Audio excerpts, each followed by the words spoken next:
અનગઢ ગામે ક્ષત્રિય સમાજ દ્વારા પુરુષોત્તમ રૂપાલાનો વિરોધ કરી રૂપાલા બોયકોટના નારા લગાવ્યા હતા. પુરુષોત્તમ રૂપાલાએ ક્ષત્રિય સમાજ પર કરેલા વિરોધને લઈને ઠેર ઠેર વિરોધ થઈ રહ્યો છે. શહેરો બાદ હવે આ વિવાદ ગામડાઓ સુધી પહોંચ્યો છે.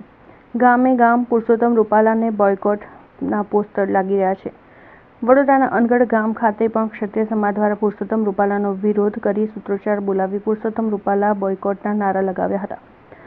ત્યારે અનગઢ ગામના ક્ષત્રિયો મોટી સંખ્યામાં ઉપસ્થિત રહ્યા હતા. અત્રે ઉલ્લેખનીય છે કે ક્ષત્રિય સમાજ ગાંધી ચિંધ્યા માર્ગે ન્યાય માંગી રહ્યું છે.